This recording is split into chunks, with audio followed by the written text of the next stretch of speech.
Alright. So, may tanggap tayo mga boss, no? Um, Lenovo IdeaPad S145 turning on and then magsa-shutdown. Turns on and off. Auto shutdown, mga kaibigan. And blinking din yung keyboard niya. So, possible bigyan ko na kayo agad ng idea, no? Na ang maaaring maging problema nito is yung sa keyboard. Alright? Common to sa mga ganitong laptop ngayon, especially if yung power button is connected mismo sa keyboard. Okay? So, check pa rin natin.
So, disconnect natin itong kanyang keyboard and then uy, grabe sobrang higpit na rin. And then detach natin yung kanyang CMOS battery. Okay? Para kusa siyang umandar, mga kaibigan. Pag umandar yan without shutting down, that means ang problema is sa keyboard. Okay?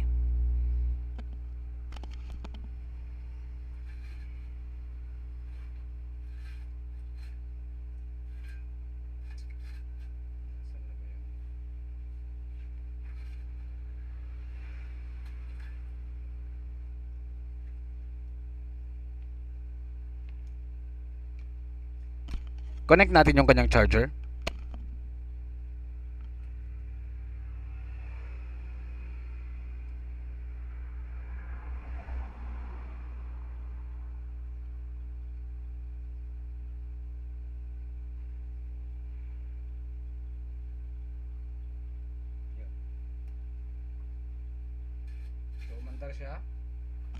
Umandar siya. Tignan natin kung hindi siya magsa-shutdown. Kung hindi siya magsa-shutdown at dire-diretso lang siya, that means yung keyboard ang problema.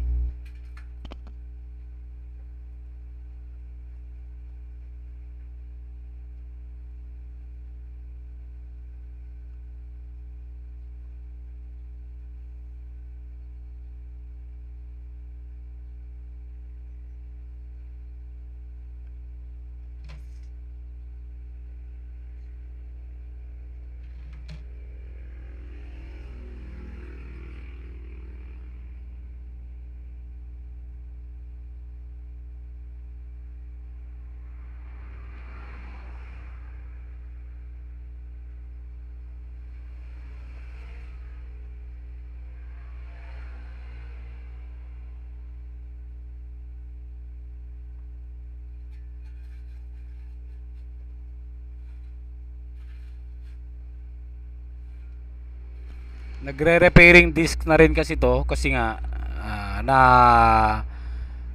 sa pagkaka-shutdown niya, yung nag-auto shutdown. Ganun kasi talaga mga kaibigan. So hintayin lang natin.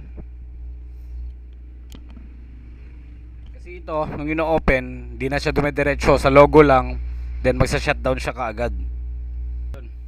Yun. So update, dumiretso siya mga kaibigan. That only means na ang problema natin is keyboard. So matik orderan na natin, very common to sa mga Lenovo sa panahon ngayon.